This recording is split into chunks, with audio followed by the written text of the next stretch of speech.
णमो अर्हन्ताणं णमो सिद्धाणं णमो वार्याणं णमो अज्झायाणं णमो लोये सव्यसाहुणम्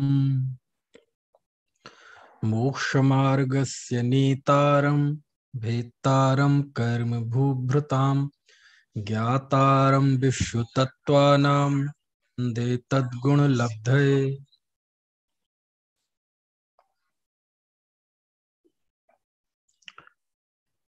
तत्वार्थ सूत्र, छठवां अध्याय।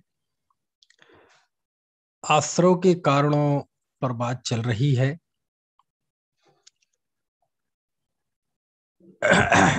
आवाज आ रही है? आवाज?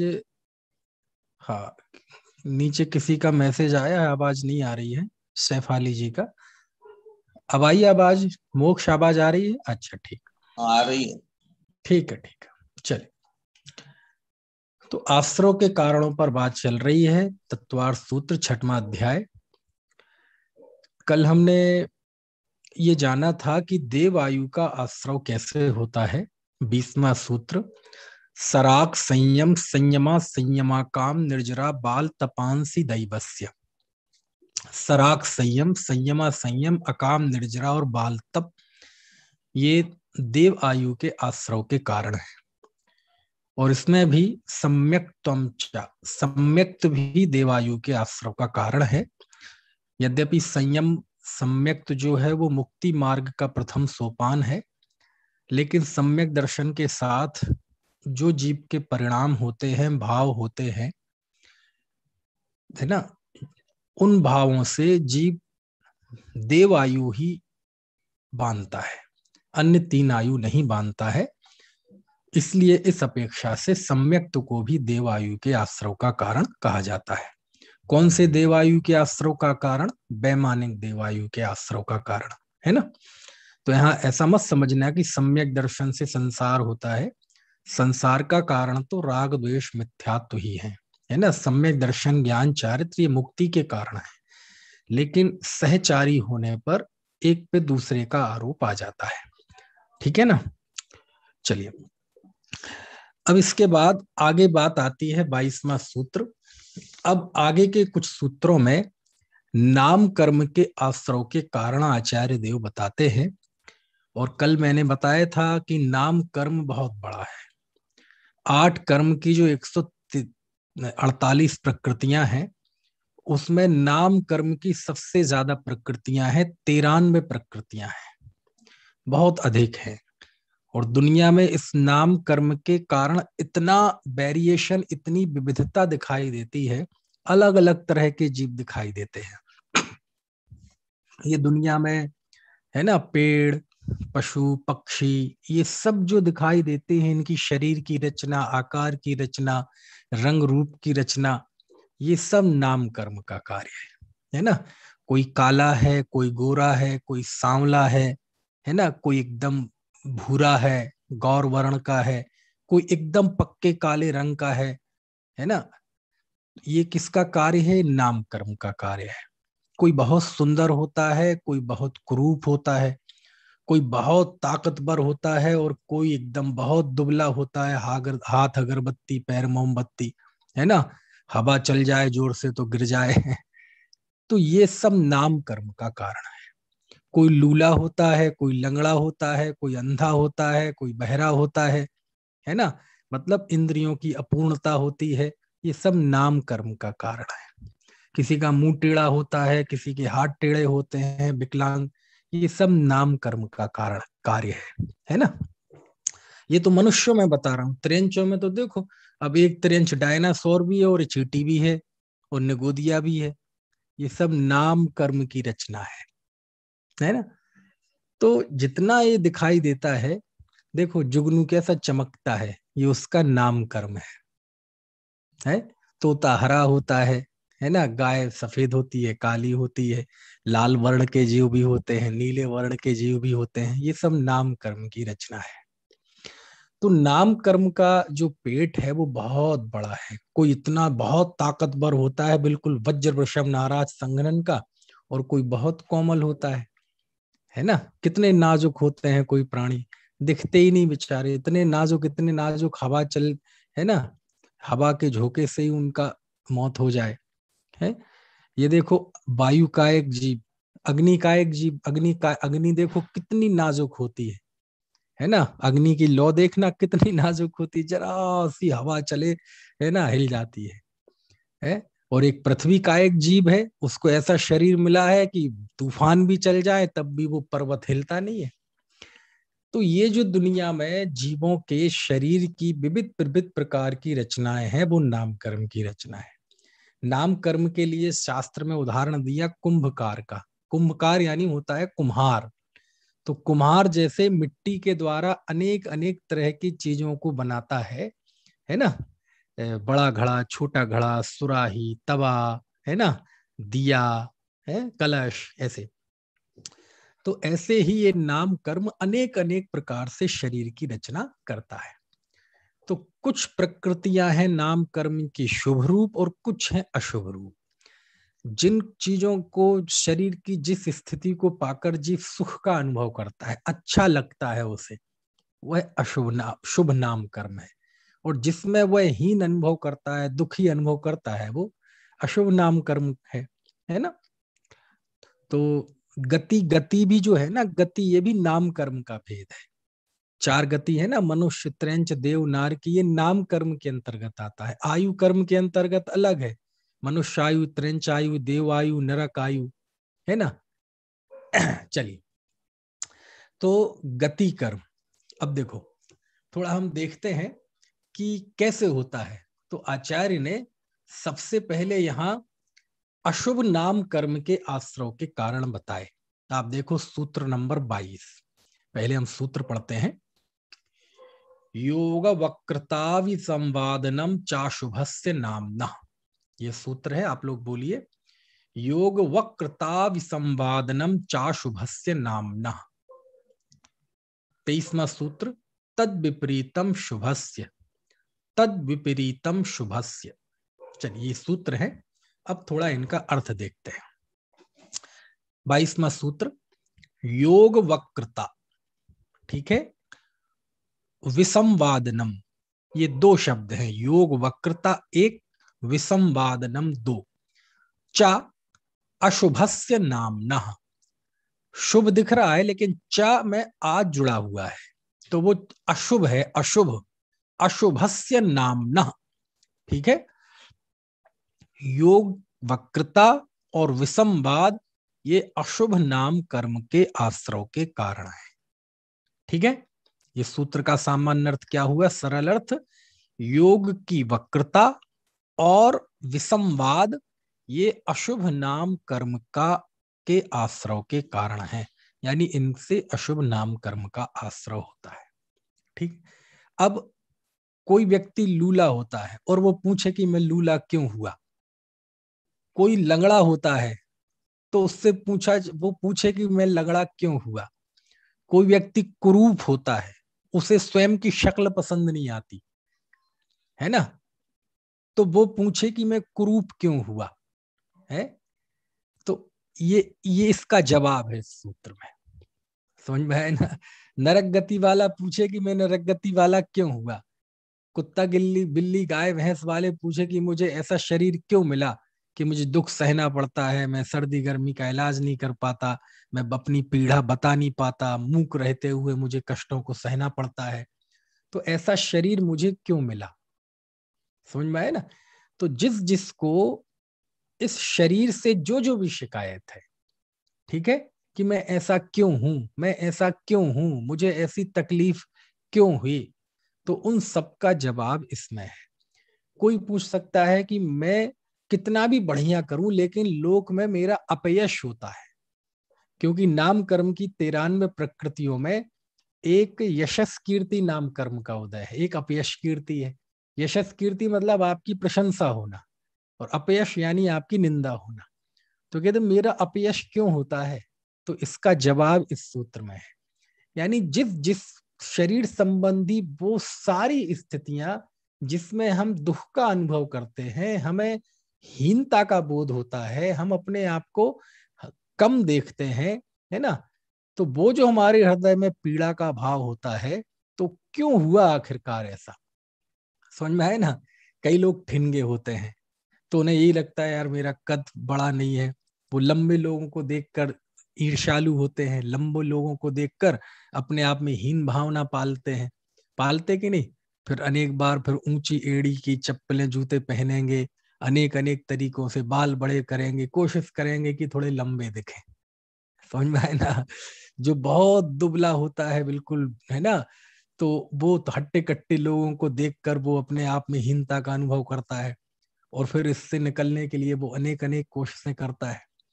तो जितनी जितनी भी शरीर की ऐसी स्थितियां बनती हैं जो हमें पसंद नहीं होती, जिनमें हम बहुत दुख का अनुभव करते अनेक लोगों को काला रंग होता है, तो वो काले रंग से दुखी होते हैं, बहुत होते हैं कि नहीं, और उनके अंदर यही हीनता का बोध रहता है कि मैं काला हूं, है ना। जबकि हकीकत में देखा जाए तो काले और गोरे रंग का किसी जीव के विकास से कोई फर्क नहीं पड़ता। अच्छा बताओ, ऐसा कुछ है क्या कि काला व्यक्ति होगा तो रोगी होगा, गोरा होगा तो निरोगी होगा, ऐसा कुछ है? काला व्यक्ति है तो वह लोक में अध्ययन नहीं कर सकता, आईएएस नहीं बन सकता, आईपीएस नहीं बन सकता, डॉक्टर नहीं बन सकता, राष्ट्रपति नहीं बन सकता, प्रधानमंत्री नहीं बन सकता, ऐसा कुछ है क्या? नहीं। धर्म के क्षेत्र में आओ, क्या काले रंग का व्यक्ति सम्यक दृष्टि नहीं हो सकता, व्रती नहीं हो सकता, क्या साधु नहीं हो सकता, केवली नहीं हो सकता? सब हो सकते हैं। हमारे तो तीर्थंकरों में ही कितने तीर्थंकर श्याम वर्ण के थे, दो गोरे दो सांवरे दो हरियल दो लाल, है पार्श्वनाथ भगवान सांवले थे, है ना। तो रंग का ना लौकिक सफलता से कोई संबंध है और ना अलौकिक सफलता से कोई संबंध है, समझ में है ना।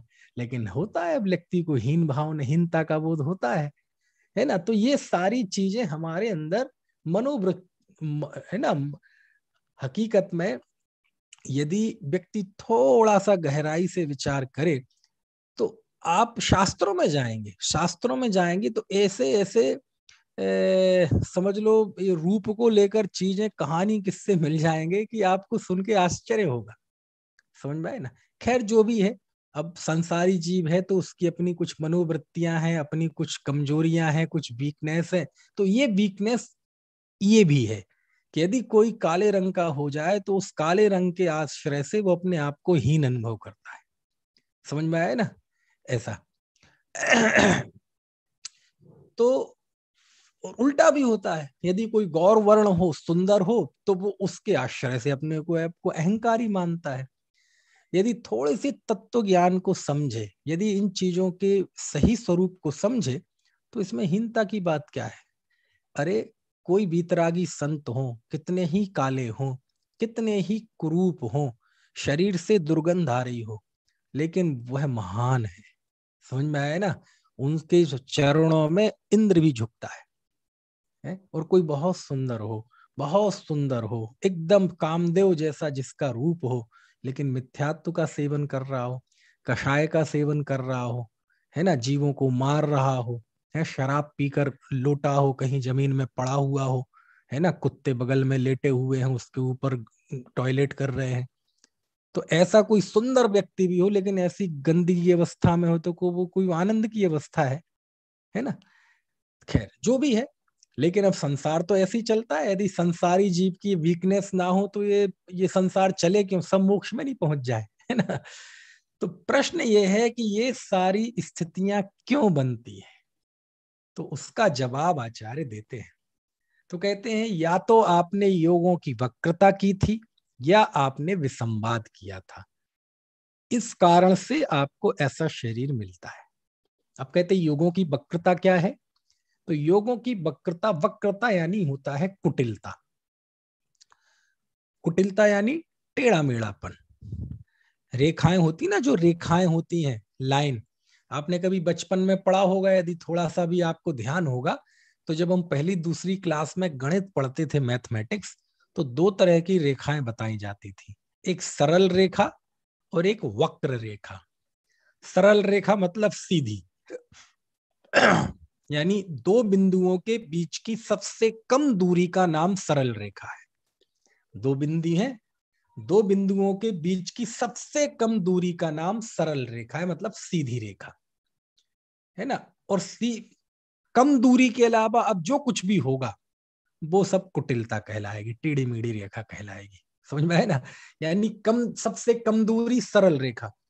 अब यदि एक है ना सूत भी यदि ज्यादा हुई तो वो समझ लो कहीं ना कहीं से उसमें टेढ़ापन आ जाएगा।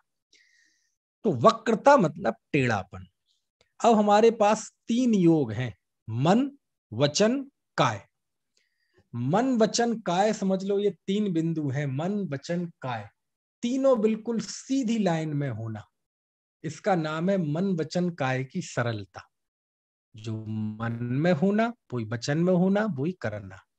लेकिन जब मन कुछ और सोचे, वाणी कुछ और बोले और करें कुछ और, तो ये कहलाती है मन, वचन, काय की वक्रता, कुटिलता, टेढ़ापन। यानी मन में छल का भाव होना, सीधी सी बात यह है, छल कपट का भाव होना। जो क्रोध, मान, माया, लोभ, ये 4 कषाय में जो तीसरे नंबर की कषाय है माया कषाय, उस माया कषाय का नाम ही योग वक्रता है ना? क्योंकि यदि माया कषाय ना हो तो योग में वक्रता कैसे आए? मन में कुछ और, वचन में कुछ और, काय में कुछ और। अपन कहते हैं ना इसकी कथनी कुछ और है, करनी कुछ और है, और मन में क्या सोचता है ये तो किसी को पता ही नहीं चलता। समझ में आया ना?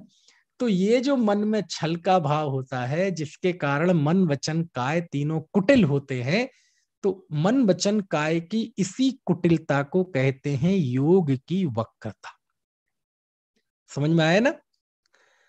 और दूसरा है विसंवाद। विसंवाद यानी विसंवाद का बिल्कुल सिंपल अर्थ होता है झगड़ा, लड़ाई, संघर्ष। समझ में आया ना? द्वंद्व है ये। तो विसंवाद, अब क्या होगा कि आपके अभी तक तो मन, वचन, काय की कुटिलता आप में थी, लेकिन जब आप उस मन, वचन, काय की कुटिलता के कारण दूसरों को भी आप झगड़ालू बना देते हैं, दूसरे की शांति में भी खलल डाल देते हैं। दूसरा अच्छा कार्य कर रहा था लेकिन आप उसे अपने मन, वचन, काय के द्वारा उसे बुरे मार्ग में लगा देते हैं, गलत रास्ते पे लगा देते हैं। समझ में आए ना? उसको बिगाड़ देते हैं, उससे ऐसा करें, ऐसा मत करो, है ना? वो व्यक्ति धर्म मार्ग में लगा था, मोक्ष मार्ग में लगने वाले को आप ऐसे छल कपट का उपदेश देंगे कि वो पतित हो जाए, तो वो कहलाता है विसंवाद। और जब ऐसा होता है तो आप दूसरे का अहित करते हैं, झगड़े होते हैं, है ना? तो योगों की वक्रता और विसंवाद, इससे अशुभ नाम कर्म के आश्रव का कारण मतलब अशुभ बनता है। अब कोई पूछे कि मैं कुरूप क्यों हुआ, तो छल होगा जीवन में, मन, वचन, काय की कुटिलता की होगी पिछले जन्म में, दूसरों को झगड़ाया होगा, दूसरों को गलत रास्ते पे लगाया होगा, दूसरों को गलत शिक्षाएं दी होंगी, दूसरे को भड़काया होगा। समझ में आया ना?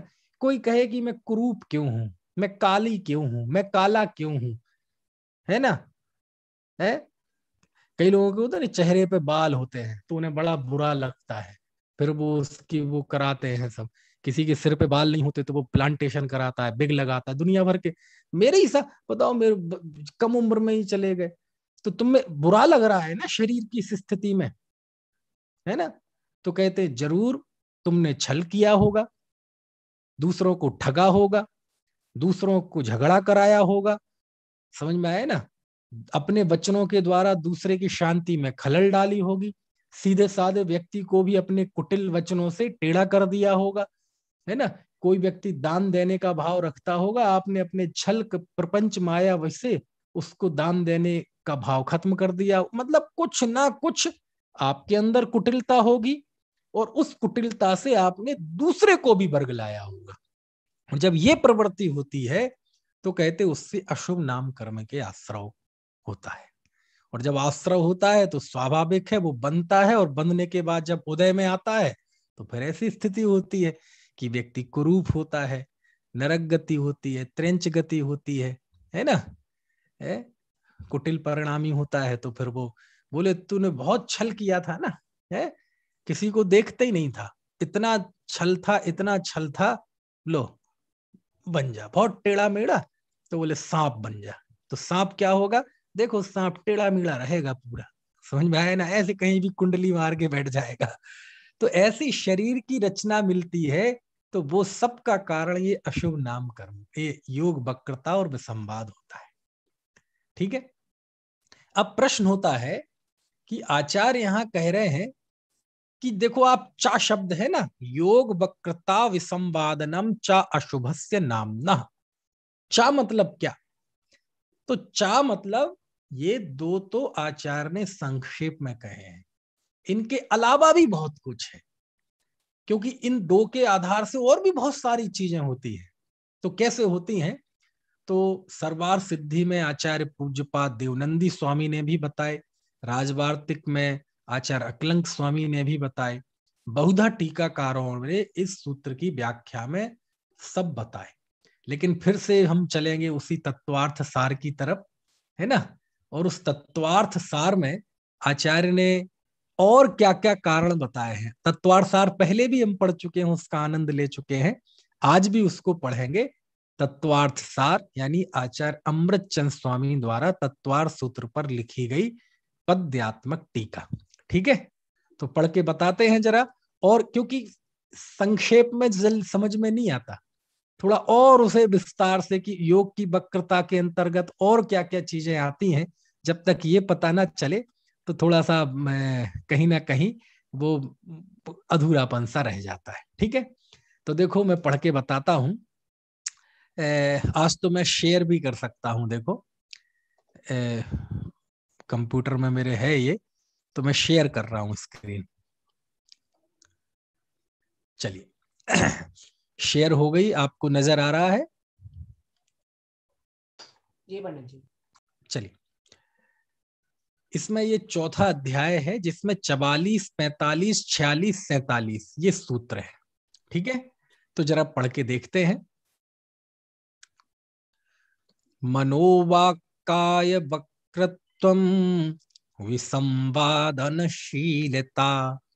मिथ्यात्वम कूट साक्षित्वम पिशून्नास्थिरचित्तता विषक्रियेष्टकापाक दावाग्नीनां प्रवर्तनम प्रतिभायतनोद्यान प्रतिश्रय विनाशनम चैतस्य च तथा गंध माल्य धूपादिमोषणम अतितीव्र कषायत्वम पाप कर्मोपजीवनम परुषा सहवादित्वम सौभाग्य कारणम तथा अशुभस्येति निर्दिष्टा नामना आश्रव हेतवः। ठीक है, ये सूत्र है। अब देखो क्या लिखते हैं आचार्य। मनोवाक काय वक्रत्वम, ये तो सरल है, ये तो सूत्र में ही आया है। मन वचन काय की कुटिलता, वक्रता मतलब कुटिलता, मन में कुछ और होना, वचन में कुछ और होना और काय में कुछ और होना। उत्तम आर्जव के छंद में अपन पढ़ते हैं ना, है, है मन में हो सो वचन उचरिए, वचन हो सो तन सो करिए, करिए सरल तिहु जोग अपने देख निर्मल आरसी। तो उसमें यही कहा है कि जो मन में हो वही वचन में कहना, वही काय में करना। ठीक है। अच्छा, इस बीच आपसे एक प्रश्न पूछ लेता हूं मैं अच्छा, एक बात बताइए कि मान लीजिए मुझे मन में आपको मारने का भाव आया और मैंने आपको मुंह से कह दिया कि मैं मारूंगा, तो वचन में भी बोल दिया, मन में भी आया, वचन में भी बोल दिया और मार भी दिया, तो काय में भी कर दिया।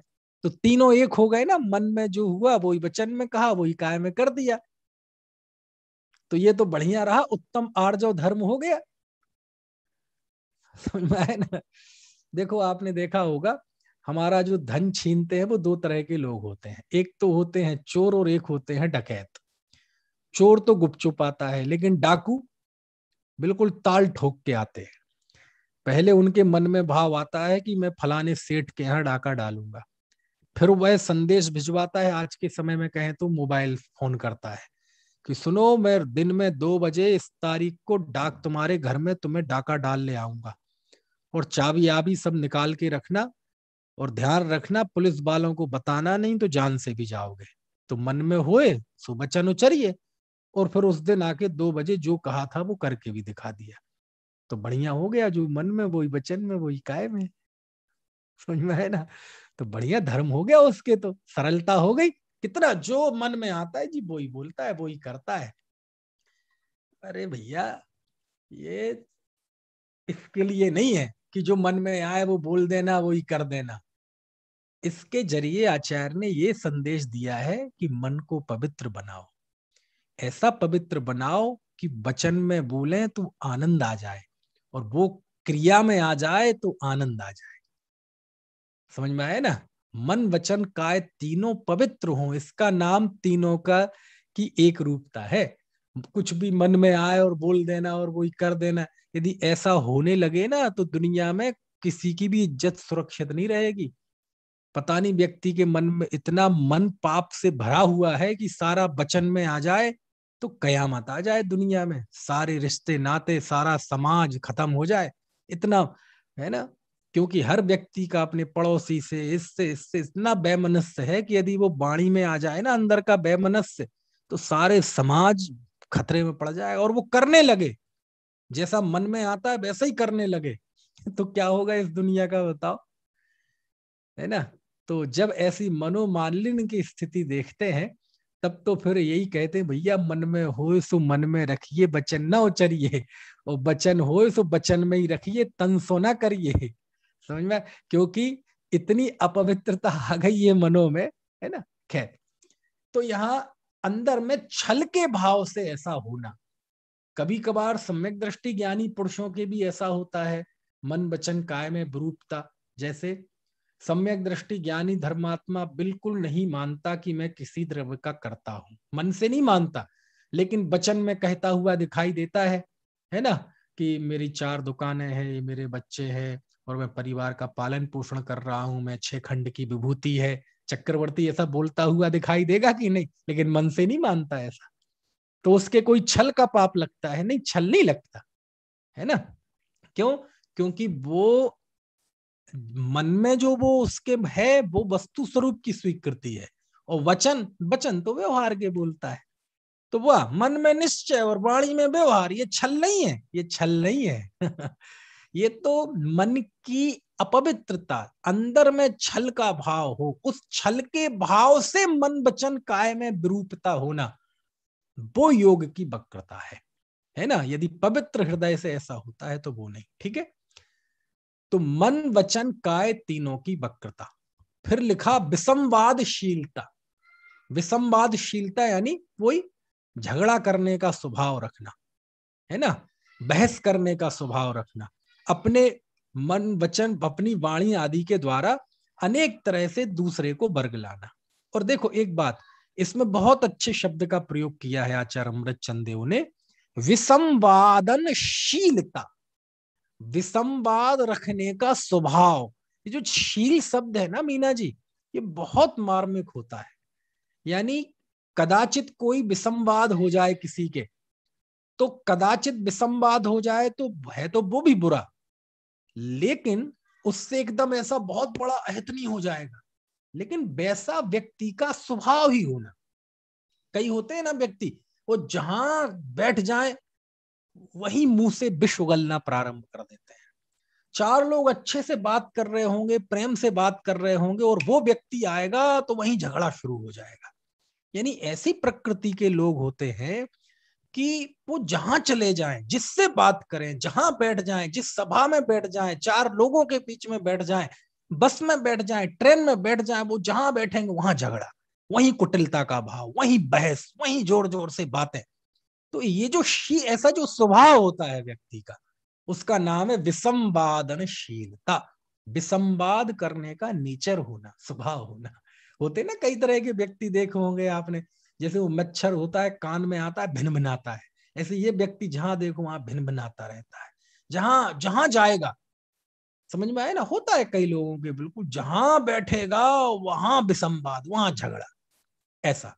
तो ऐसे जो झगड़ालू स्वभाव का व्यक्ति होता है ना, कोई पूछे कि मैं कुरूप क्यों हूं, झगड़ालू रहे होगे। कोई कहेगा मैं ठिनगा क्यों हूं, झगड़ालू रहा होगा। कोई कहेगा मैं टेढ़ा मेढ़ा क्यों हूं, झगड़ालू रहेगा। समझ में आया ना? तो ये सब जो अशुभ नाम कर्म है इस कारण से। और देखो फिर लिखते हैं आचार्य, मिथ्यात्वम। मिथ्यात्व भाव, ठीक है, विपरीत मान्यता। तो विपरीत मान्यता वाला तो देवगति में भी चला जाता है, 9वें ग्रह तक चला जाता है। बोले हाँ चला जाता है, लेकिन मिथ्यात्व के साथ और भी तो फैक्टर है ना। तो क्या कौन से हैं? तो अगला लिखा कूट साक्षित्वम। कूट साक्षित्वम मतलब गलत क्या कहे एविडेंस, गलत गवाही देना, है ना, होता है ना, गलत गवाही दे देते हैं। फिर लिखा पिशून्य। पिशून्य मतलब क्या कहते, चुगली करना, है ना, इसकी यहां बढ़ाना, उसकी वहां बढ़ाना, है ना, दो लोगों में आपस में झगड़ा करवाना है। अच्छा आप बताओ, किसी की गुप्त बात पता चल जाए, आप जहां रह रहे हो, बगल के फ्लैट से अथवा बगल के घर से अथवा बगल के बंगले से ऐसी ऐसी आवाजें आ रही हूं जैसे घर में लड़ाई झगड़ा चल रहा हो, सास बहू का अथवा पिता पुत्र का, और आपको पता चल जाए, तो आपके पेट में पानी बन जाए, कब मैं किसको बता दूं, कब मैं किसको बता दूं, हो जाता है ऐसा कि नहीं? यानी किसी का भेद पता चलते ही जैसे पचता नहीं है भोजन उसके बिना कि। और अनेक बार तो मालूम क्या होता है मनीष जी, कि आमतौर पे महिलाओं में होता है ऐसा, पुरुषों में भी खूब होता है, कि वो बात किसी को कहेंगी तो मालूम क्या कहेंगी, देखो मैं आपको बता रहा हूं, आप किसी को कहना मत। फिर वो तीसरी को कहेगी, देखो मैं तुम्हें बता रही हूँ, किसी को कहना मत। और ये पुरुषों में भी होता है, पुरुष कोई बहुत अच्छे आदमी हो ऐसा नहीं है है ना, ये सब चुगली करना, है ना। तो ये पिशून्य वचन कहलाते हैं। फिर लिखा अस्थिर चित्तता, चित्त की अस्थिरता, है ना, चित्त में स्थायित्व, स्थिरता नहीं होना, चित्त चंचल रहना, जहां है वहां मन नहीं लगना, यहां है तो वहां की सोचना, वहां है तो यहाँ की सोचना, कोई भी कार्य में स्थिरता नहीं रहना चित्त की। समझ में आया ना? अरे स्थिरता के साथ करो, भगवान के सामने हो तो भक्ति स्थिरता के साथ, स्वाध्याय है तो स्वाध्याय में स्थिरता, दुकान पे हो तो दुकान में स्थिरता, पढ़ाई हो तो पढ़ाई में स्थिरता, जो काम करो स्थिरता से करो। समझ में आया ना? और ऐसा स्थिर चित्त वाला जब आत्माराधना करता है तो आत्माराधना भी उसकी स्थिरता से होती है। चंचल चित्त वाला ना लोक में ढंग से कुछ कार्य कर पाता है, ना धर्म के क्षेत्र में कर पाता है। समझ में आया ना? अस्थिर चित्त वाला रोटी भी बनाएगा तो पता चले बेलते बेलते रोटी जल जाए, उसका पता नहीं दिमाग कहाँ पहुंच गया। ऐसा व्यक्ति प्रवचन में भी आएगा तो सुनते सुनते पता नहीं कहाँ पहुंच जाएगा। भगवान के सामने भी बैठा होगा तो आंखें तो भगवान को निहार रही होंगी, दिमाग पता नहीं कहाँ पहुंच जाएगा। अस्थिर चित्त, चंचल चित्त, है ना। चलिए, बंदर की तरह, बंदर को उपमा दी है ना चंचलता की, तो जैसे बंदर चंचल रहता है ऐसी ये मन, तो ऐसी अस्थिर चित्तता। कभी किसी कारण से चित्त अस्थिर हो जाए, ध्यान सुनना, अस्थिर चित्त नहीं लिखा आचार्य ने, आचार्य ने लिखा अस्थिर चित्तता। अस्थिर चित्तता मतलब कभी किसी का किसी वजह से चित्त अस्थिर हो जाए, सम्यक दृष्टि ज्ञानी धर्मात्मा भी हो, कोई स्थिर चित्त वाला भी हो, कभी कोई कदाचित ऐसा प्रसंग बन जाए कि मन में चित्त अस्थिर हो जाए, कोई रोग हो जाए, कोई अपमान हो जाए, या कोई ऐसी बात हो जाए, तो कदाचित हो जाए वो अलग है, लेकिन यहाँ वैसा स्वभाव होना, अस्थिर चित्तता, अस्थिर चित्त वाला ही होना, है ना। चलो, फिर लिखा विष्क्रियेष्ट कापाक दावाग्नि नाम। क्या मतलब? विष्क्रियेश, विष क्रिया करना, विष के प्रयोग करना, जहर के प्रयोग करना। जहर के प्रयोग करना मतलब जहर का कैसे उपयोग हो सकता है ना, जहर बेचना, है ना, जहर लाकर, है ना, कितने कितने घर के कोई ऐसे कार्य, है ना। अब पता नहीं कैसे कैसे विष के प्रयोग हो सकते, मैं तो इतना जानता भी नहीं है कैसे होते हैं विष जहर के प्रयोग, है ना। फिर लिखा अपाक दावाग्नि नाम, है ना। ये क्या कहते हैं, ये मिट्टी मिट्टी के वो बड़े बड़े भट्टे होते हैं ना, भट्टे भट्टे लगाना, ये इसमें आता है। ये अशुभ नाम कर्म के आश्रव का कारण है। क्यों? व्यापार है साहब, नहीं व्यापार तो है, लेकिन व्यापार में भी बहुत निकृष्ट व्यापार है, क्योंकि इतना भयंकर हिंसा का कार्य है भट्टे वगैरह लगाना, ईंट बनाना, वो इसमें आता है। और उसके बाद लिखा दावाग्नि। दावाग्नि नाम मतलब दावाग्नि आप जानते हैं? दावाग्नि, दावा मतलब दावाग्नि यानी जंगल की अग्नि, जंगल में आग लगा देना। समझ? आप सोचो किसी व्यक्ति ने जंगल में आग लगा दी। जंगल के अब जब पूरी जंगल में तो ऐसे ऐसे लगाने जाता नहीं, एक स्थान पे लगा देता, कहीं घास फूस का ढेर था उसमें आग लगा दी। अब वो घास फूस की अग्नि पूरी जंगल में फैल जाती है। आप सोचो जब दावाग्नि, जंगल की अग्नि कितनी भयंकर होती है। अरे लाखों करोड़ों अरबों खरबों असंख्यातों त्रियंच मर जाते हैं, पशु मर जाते हैं, एक इंद्रिय, दो इंद्रिय, तीन इंद्रिय, चार इंद्रिय, पंचेंद्रिय, और सब झुलस झुलस कर मर जाते हैं। आपने देखा होगा ना टीवी में समाचार आते हैं कि फलाने देश में अमेजान जंगलों में आग लगी है साहब, वहां जंगलों में आग लगी हुई है, 2 महीने से बढ़ती जा रही है आग, लोग परेशान हो रहे हैं, हेलीकॉप्टर से छिड़काव कर रहे हैं। लेकिन हेलीकॉप्टर से कोई आग बुझती है? कोई ढेर थोड़ी है जंगल की आग। वो तो बारिश से ही बुझती है जब भयंकर बारिश हो जाए। लेकिन गर्मी में लगती है आमतौर पर ऐसी आग, और तब बारिश होती नहीं है। तो भयंकर बड़ा तांडव है ये हिंसा का, जीवों की मृत्यु का। कौन सा? दावाग्नि। और कोई दावाग्नि अग्नि जंगल में आग लगा दे। समझ में आए ना? कितने लोग आपने देखा होगा जब वो दंगे भड़कते हैं तो लोग बस्तियों में आग लगा देते हैं, एक संप्रदाय वाले दूसरे संप्रदाय में, एक दल वाले दूसरे बस्तियों में आग लगा देते हैं। लगा देते कि नहीं? दुकानों में आग लगा देते हैं, लगा देते कि नहीं है? तो आप देखो जब बहुत साल पहले प्रथम विश्व युद्ध हुआ था, आपने देखा अमेरिका ने हिरोशिमा और नागासाकी पर बम ब्लास्ट किए थे, एटम बम, परमाणु बम डाले थे, फेंक दिए थे। तब तो बहुत कम क्षमता के थे वो। जापान के 2 शहर है ना, हिरोशिमा और नागासाकी, उस पे एटम बम पटके थे, तबाह हो गए थे, और वहां की जमीन बिल्कुल जल गई। आज भी वहां वनस्पति पैदा नहीं होते, लूले लंगड़े पैदा होते हैं वहां। सोचो आप।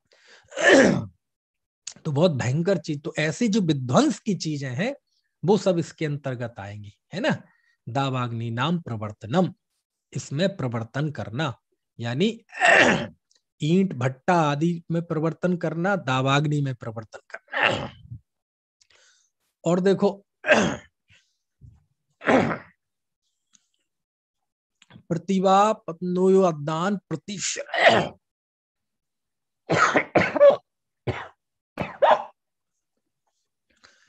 ऐसी जो जो हमारे जिन मंदिर हैं, धर्मायतन हैं, उन धर्मायतनों से संबंधित धर्मशाला है, कमरे हैं, है ना, या कोई बाग बगीचे हैं, है ना, उनका विनाश करना। ठीक है।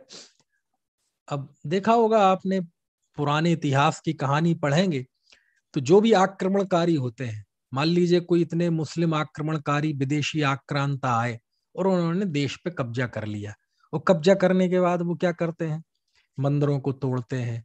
ये जो कुतुब मीनार है ना, कुतुब मीनार के बाहर शिलालेख लिखा है, उसमें साफ साफ लिखा है कि कुतुब मीनार कितने जैन मंदिरों और अन्य मंदिरों को तोड़कर बनाई गई, लिखा है उस पे। मोक्ष जाके देखना कभी ध्यान से, कुतुब मीनार के बाहर लिखा हुआ है ना। तो ये सब होता है। कितने मुसलमान आए तो उन्होंने हिंदुओं के मंदिर तोड़ के अपने हिंदुओं मस्जिदें बना ली, या मस्जिद नहीं बनाई तो तोड़ दी, वहां मैदान कर दिया, बिल्डिंग और कोई बना दिया। हिंदुओं ने कितने ही दक्षिण भारत में हजारों जैन मंदिरों को, है ना, उन्होंने हिंदू मंदिर बना दिए। तिरुपति बालाजी जैन मंदिर है। समझ में आया ना। और वो ऐसा नहीं कि कोई छुपी हुई बात है, वहां के इतिहास में, उस मंदिर के इतिहास में लिखी है कि ये जैन मंदिर है। समझ में? बाद में वो जैसे भी हुआ, बहुत लंबा इतिहास है। आज भी जाए दक्षिण भारत में, गांव गांव में बड़े बड़े मंदिर हैं, कोई देखने वाला नहीं, ताले पड़े हैं, है ना। कितने हजारों तो हिंदू जैन मंदिरों को हिंदू मंदिर बना दिया गया, बहुत है ऐसे, है ना। तो जिसकी जहां ताल लगती है वो वैसा करता है। तो ये सब अशुभ नाम कर्म के कूड़े कबड़े, एक तो मनुष्य होते नहीं ऐसे व्यक्ति, और होते हैं तो कुबड़े होते हैं, है ना, टेढ़े मेढ़े होते हैं, कुरूप होते हैं, है ना, ऐसे सब होते हैं, आंखों से गंदगी बह रही, मक्खी भिनक रही, ऐसे ऐसे उनको शरीर की प्राप्ति होती है। देखे होंगे ना आपने, कुबड़ उबड़ लोग होते हैं, पीछे से कुबड़ निकला हुआ है, लूले निकले, लोले हैं, एक हाथ है, लो ऐसे काम करोगे हाथ ही नहीं मिलेंगे, है ना। तो ये सब होता है, ठीक है। चलो इसके बाद लिखा, चैतस्य च तथा गंधमाल्य धूपादि पोषणम। ये हिंदी में देखो जरा इसका क्या है। प्रतिमा को चढ़ाने योग्य गंध माला तथा धूप आदि की चोरी करना, और रे निर्माल्य का की चोरी करना, यानी जो मंदिर में चढ़ाई जाती हैं चीजें, उसकी चोरी करना। समझ में आया ना। ऐसे एक तो निर्माल्य, मतलब जो भगवान को चढ़ाई जाती वो चीजों की निर्माल्य चोरी करना, है ना। फिर देखो, अति तीव्र कषायत्वम, अति तीव्र कषाय रखना, है ना।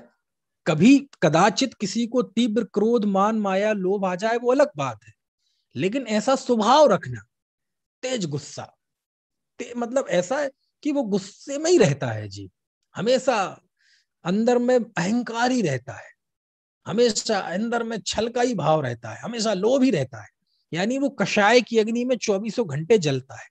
तो ऐसा अति तीव्र कषाय पना, यानी उसका नेचर ऐसा होना, कदाचित क्वचित तो सम्यक दृष्टि को भी हो सकता है, लेकिन वो नहीं, क्षणिक की बात नहीं है, ऐसा उसका स्वभाव ही होना।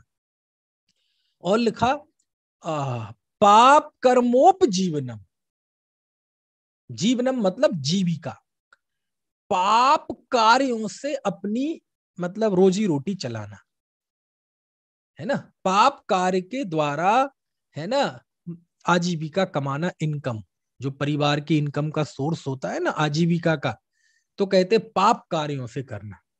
तो कहते पुण्य कार्यों से कौन सी आजीविका होती है, पाप कार्यों से ही होती है आजीविका। तो कोई भी कार्य करेगा तो उसमें पाप तो होगा ही, बोले हाँ होगा, लेकिन विवेकी जीव ऐसी आजीविका करता है जिसमें कम से कम हिंसा हो, अधिक से अधिक जीवों की रक्षा हो, लेकिन वो ऐसे कार्य करता है जिसमें खूब हिंसा हो। समझ में आया ना। अब मान लो जो किसी ने कीटनाशक का धंधा कर लिया, तो तुम्हें यही धंधा मिला था और कोई धंधा नहीं मिला।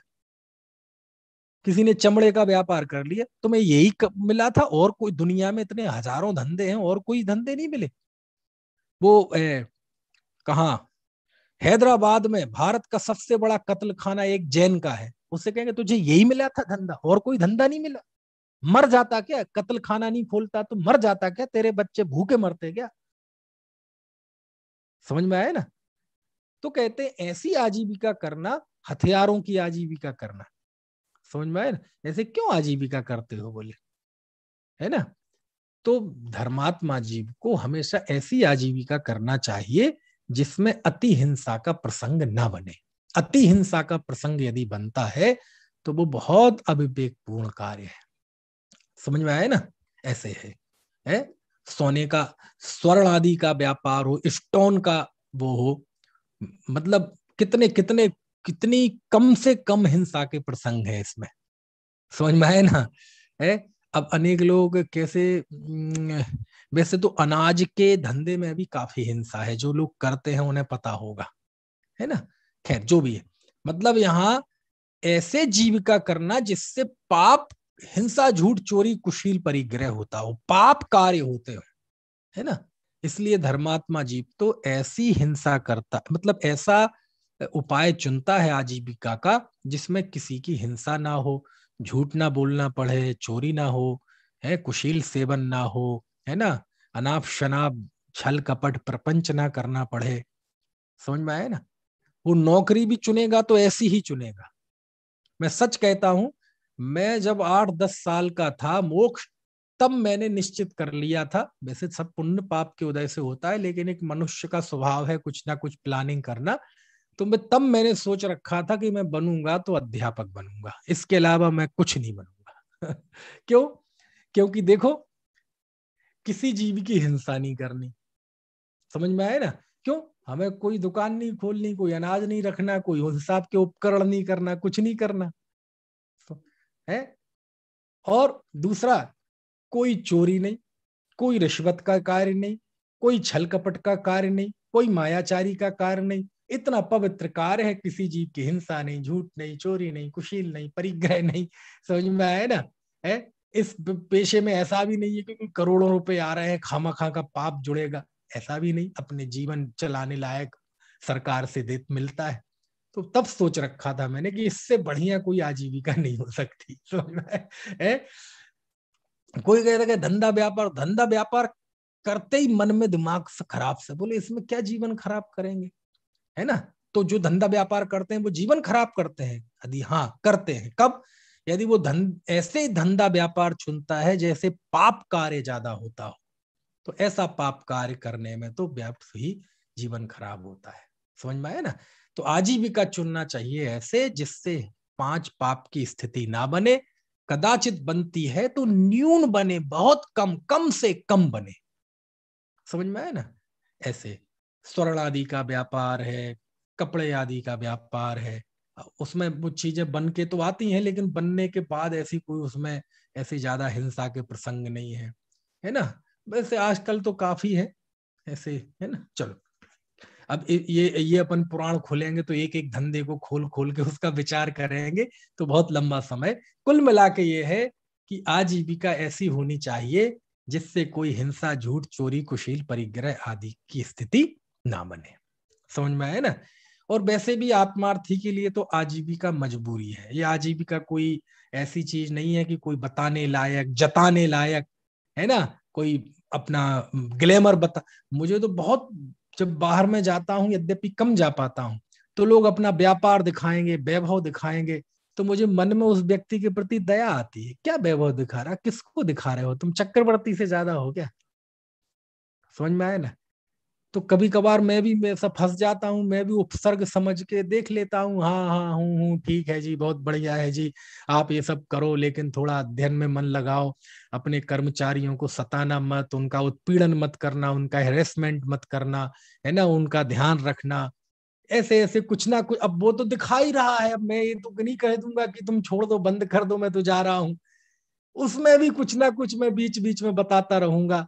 अच्छा, आपकी ये दुकान है, ये है, ये है, ठीक है, आपका दुकान है, ये है, बढ़िया है, लेकिन आप इसमें टाइम लिमिट कर ले, इससे ज्यादा नहीं कमाएंगे, इससे ज्यादा इसे नहीं खोलेंगे। मतलब ऐसा ना मान लें कि आप इसमें ही जी। अब क्या करें, जो जहां आया है उसमें ही कुछ ना कुछ रास्ता बताने की कोशिश करता हूँ, क्योंकि उस जीव को पता नहीं है कि भैया ये आजीविका हमारे लिए मजबूरी है, ये कोई गौरव बताने की चीज नहीं है। यही तो फर्क होता है सम्यक दृष्टि ज्ञानी में और मिथ्यात्वी में। वही कार्य धर्मात्मा जीव करता है और वही कार्य एक मिथ्या दृष्टि जीव करता है, तो काम तो दोनों ही एक ही कर रहे हैं। एक व्यक्ति एक दुकान पे बैठा है, धर्मात्मा जीव, दूसरा व्यक्ति दूसरी दुकान पे बैठा है, बिल्कुल आजू बाजू दुकान है, एक ही चीज की दुकान है, एक सी ही दुकान है, और दोनों ही ग्राहकों को चला रहा है, ग्राहकों से बात कर रहा है, अपना माल बेच रहा है। फर्क कहाँ है? यदि उन दोनों का चित्र खींचा जाए तो दोनों एक से ही दिखाई देंगे। एक धर्मात्मा है, एक पापी है। दोनों के चित्र देखा जाए, उससे कहा जाए कि बताओ इनमें से कौन सा सम्यक दृष्टि है, कौन सा मिथ्या दृष्टि है, तो क्या पता चलेगा? ऐसे नहीं चलेगा पता। पता काय से चलता है? पता उस चीज से चलता है कि जिस चीज का ना कोई चित्र खींच सकता है, ना कोई वीडियो बन सकती है, ना वो कोई किसी एमआरआई में आ सकती है, कोई स्कैनिंग में आ सकती है। क्या? अज्ञानी उस आजीविका में गौरव का अनुभव करता है और ज्ञानी उसमें मजबूरी का अनुभव करता है। इतना फर्क होता है। महल में ज्ञानी भी रहता है, एक महल में अज्ञानी भी रहता है। अज्ञानी महल में रह के गौरव का अनुभव करता है और ज्ञानी महलों में रहते हुए लज्जा का अनुभव करता है। कि महलों में रहना कोई सौंदर्य है? ये तो लज्जा। महल, महल होना मतलब अति गृद्धता की निशानी है। अच्छे सुंदर वस्त्र होना, सुंदर आभूषण होना, ये अंदर की आसक्ति की निशानी। इसमें काय का गौरव? कुछ बात समझ में आ रही कि नहीं? अज्ञानी इसमें गौरव का अनुभव करता है, ज्ञानी लज्जा का अनुभव करता है। उसकी आंखें नीची रहती हैं, वो पता उसे समझ में आता है कि ये सब हमारे अंदर के मनोविकार की निशानी है।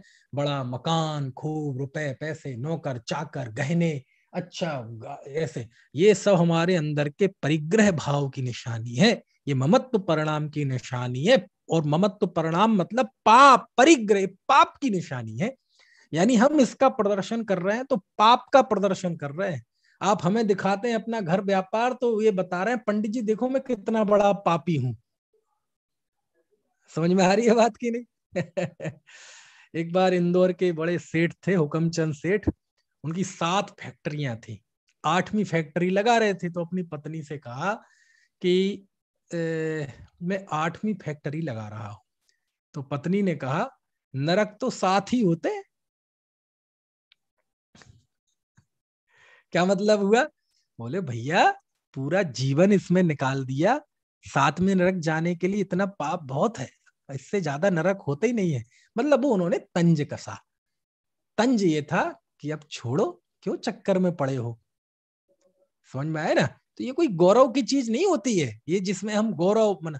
और सच में जिस व्यक्ति को आजीविका की चिंता नहीं है, यानी उसके पास इतनी व्यवस्था है कि बिल्कुल आजीविका में 1 मिनट भी खराब नहीं करता, और दूसरा उसे तत्व की बहुत रुचि है। दोनों बातें बता रहा हूं, एक नहीं, तत्व रुचि वाले भी बहुत हैं और आजीविका की जिन्हें चिंता नहीं है ऐसे भी लोग बहुत हैं। लेकिन एक ही व्यक्ति में दोनों स्थिति हो, आजीविका की कोई चिंता नहीं और दूसरा तत्व की बहुत रुचि है, ऐसा व्यक्ति इस युग का चक्रवर्ती है। समझ में आए ना? अशोक जी कौन सा? जिस व्यक्ति को अंदर में बहुत तत्व की रुचि है और दूसरा आजीविका की चिंता नहीं है, ऐसा बहुत चक्रवर्ती है। समझ में आए ना वो व्यक्ति, है ना? चलो ठीक है। तो पाप कर्मोप जीवनम, पाप कार्य करके आजीविका करना। समझ में आए ना? है। फिर देखो परुषासहवादित्वम। अरे रे रे रे रे, मतलब ऐसे वचन बोलना, ऐसे वचन बोलना कि दूसरे का दिल छल्ली छल्ली हो जाए, ऐसे कठोर वचन बोलना, दूसरा सहन ना कर पाए ऐसे वचन बोलना। समझ में आया ना? किसी काने को आप कह दो काना, किसी अंधे को आप कह दो अंधा, बोलो उसको कितना कष्ट होगा। क्यों? काने को आप एक दोनों आंख वाले व्यक्ति को काना कहोगे तो शायद उसे उतना कष्ट ना हो, एक अंधे को आप काना कहोगे तो शायद उसे उतना कष्ट ना हो, लेकिन आप काने को काना कहोगे तो उसे बहुत कष्ट होगा। क्यों? एक तो काना, ऊपर से तुम्हारा ये ताना। समझ में आए ना? ऐसे वचन बोलना कि सामने वाला छल्ली छल्ली हो जाए, दिल तार तार हो जाए। समझ में आए ना? पाप के उदय से, है ना, किसी व्यक्ति के परिवार में कोई समझ लो ऊंच नीच हो गई हो और आप भरे चौराहे पे 50 लोगों के बीच में उसे वही वचन बोलना, है ना, ये सब उसके वचन क्या है?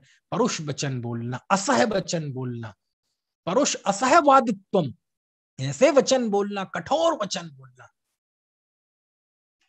अंधे का पुत्र अंधा, बोलो कितना कठोर वचन था, सोचो आप। बोला था ना, किसने बोला था? कितना भयंकर महायुद्ध हुआ, दुनिया का सबसे भयंकर युद्ध हुआ, 18 दिन तक चला, लाखों लोग मारे गए, और मैं जहां बैठा हूं इसी भूमि पर हुआ, यही हस्तिनापुर के मेरठ, ये पूरा वही एरिया है ना। कितना भयंकर युद्ध हुआ, कितने बात पे अंधे का पुत्र अंधा, बोलो ऐसे वचन किसी को शोभा देते? और वो भी अपने जेठ के लिए, और वो तंज किस पे था? मतलब कितने अशोभनीय वचन थे, अंधे का पुत्र अंधा है। तो ऐसे वचन, आप प्रथमान युग में जाओ, एक एक वचन बोलने पे कैसे कैसे बड़े बड़े युद्ध हो गए। समझ में आए ना? है?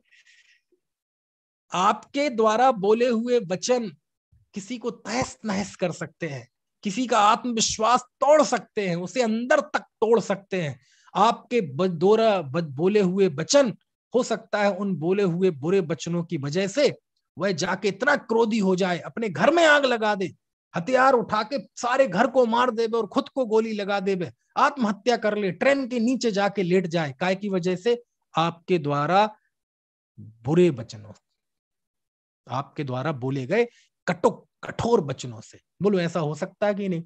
तो हमारे द्वारा बोले हुए वचन व्यक्तियों को तोड़ सकते हैं, परिवारों को तोड़ सकते हैं, समाज को तोड़ सकते हैं, दो संस्कृतियां मिटा सकते हैं, देश प्रदेश नष्ट हो सकते हैं, कितने लोगों के घर बर्बाद कर सकते हैं। और आपके द्वारा बोले हुए अच्छे वचन, है ना, किसी के जीवन में उत्साह ला सकते हैं। कोई व्यक्ति टूटा हुआ है, उसको वापस, है ना, आत्मविश्वास से भर सकते हैं, परिवारों को जोड़ सकते हैं, दो व्यक्तियों को जोड़ सकते हैं, दो संस्कृति, दो समाज, दो राष्ट्र को जोड़ सकते हैं, सर्वत्र, है ना, सौहार्द और प्रेम का वातावरण तैयार कर सकते हैं। बहुत ताकत होती है ये जिह्वा, है ना, भले ही छोटी सी है, लेकिन ये इसमें बहुत बड़ा विध्वंस और बहुत बड़ा सृजन दोनों ही करने की ताकत होती है ना। एक बार क्या हुआ, ये जीव है ना, जीव मोक्ष, जीव और दांतों के बीच में, जिह्वा और दांतों के बीच में एक बार झगड़ा हो गया। झगड़ा हो गया मतलब बातचीत हो गई। वो दांत बोले जिह्वा से, तू है क्या, तू छोटी है, नाजुक है, शर्मीली है, हम 32 हैं, कठोर हैं, मुस्तंडे हैं, और तू अकेली है। ये तो हम हैं जो तू बची हुई है, नहीं तो तुझे तो कोई भी खींच के ले जाए। और होता ही है, जरा सा गुस्सा आए तो कहते मैं तेरी जबान खींच लूंगा, बोलते कि नहीं? तो क्या है तू? ये तो हम 32 हैं मुस्तंडे, हमारे कारण तू सुरक्षित है, नहीं तो तुझे तो कोई भी खींच ले जाएगा। समझ में आए? बहुत दिन तक तो ये जुबान सुनती रही। एक दिन बोल पड़ी जब उससे रहा नहीं गया, बोले सुनो, मैं जानता हूं कि मैं अकेली हूं, तुम 32 हो, मैं नाजुक हूं, तुम मुस्तंडे हो, कठोर हो, मैं शर्मीली हूं। होता ना, जब किसी को शर्म आती तो एकदम जीभन का हा, अरे, और तुम बेशर्म हो। बेशर्म आदमी दांत निकाल देता है ना, है बेशर्म, जब देखो दांत निकाले रहता है। तो मैं शर्मीली हूं, तुम बेशर्म हो, मैं सब जानती हूं, लेकिन ध्यान रखना, मैं एक गलत बात बोल दूंगी तो तुम 32 के 32 जमीन पर आ जाओगे। समझ में? एक पहलवान को देख के मैं जरा गाली दे दूंगी तो वो पहलवान एक मुक्का मारेगा, सारे 32 के 32 आ जाओगे नीचे, पता नहीं चलेगा तुम्हें, मेरी ताकत का पता नहीं है। क्या मतलब हुआ? ये वचन बना भी सकते हैं, बिगाड़ भी सकते हैं। संस्कृतियां नष्ट हो जाती हैं वचन से, और अच्छे वचन बोलने से सभ्यताएं, संस्कृतियों का विकास हो जाता है ना। तब जाके आचार्य ने ये बात लिखी, है ना, पूरा अर्थ हो जाए। फिर देखो, फिर अगला लिखा सौभाग्य कारणम। सौभाग्य कारणम क्या मतलब हुआ? सौभाग्य कारणम तथा बाधित्वम सौभाग्य कारणम तथा, क्या मतलब हुआ? अपने अच्छे काम के लिए मुझे सौभाग्य की प्राप्ति हो, रुपए मिले, पैसे मिले, सुंदर स्त्री मिले, अच्छे, इस कारण से वशीकरण आदि जो तंत्र मंत्र के कार्य है ना, वो करना। कई लोग होते हैं ना, बाबाओं के चक्कर में आ जाते हैं, है? आपने देखा होगा कभी, आप बस में जाएं, है ना, फ्लाइट वगैरह में तो नहीं, लेकिन जो ट्रेन व बस में, सिटी बस में, लोकल बसों में आपको स्टिकर लखे मिल जाएंगे, है? गरीबी से परेशान, बीमारी से परेशान, सौतन से परेशान, पत्नी से परेशान, सास से परेशान, मतलब ऐसी ऐसी परेशानियों की बहुत लंबी लिस्ट गिनाई जाएगी। और फिर इससे निकालने के लिए फिर एक नीचे बाबा का नाम लिखा रहेगा, और वो बाबा कौन होगा? वो तांत्रिक होगा, ठग होगा। समझ में आया ना? ऐसे, तो ऐसे कार्य करना अपने सौभाग्य के लिए, वो सब। अब कोई पूछता है साहब, मैं काला क्यों हुआ, कुबड़ा क्यों हुआ, अंधा क्यों हुआ, लूला क्यों हुआ, लंगड़ा क्यों हुआ, बदबूदार क्यों हुआ, कीड़े मकोड़े जैसा क्यों हुआ? कहते ये काम किए होंगे तुमने। समझ में आया ना? है ये सब। अशुभस्येति निर्दिष्टा नामना आश्रव हेतुवा, इस तरह से ये अशुभ नाम कर्म के आश्रव के कारण है। ठीक है, इस तरह से ये हुआ। समय हो गया है, कुछ 2-4-10 मिनट ज्यादा ही हो गए हैं। किसी को कोई प्रश्न हो तो आप पूछ सकते हैं। एक ये सजल लिख रहे हैं, जीर्णोद्धार के नाम पर पुराने मंदिरों को तोड़ना। चलो, और किसी को कोई प्रश्न हो तो पूछ सकते हैं, नहीं तो फिर बाकी की बात कल करें। चलिए, जिनवाणी स्तुति करते हैं। अनंत धर्मणस्तत्त्वं पश्यन्ति प्रत्यगात्मनः, अनेकांतमयी मूर्तिर नित्यमेव प्रकाशिताम्।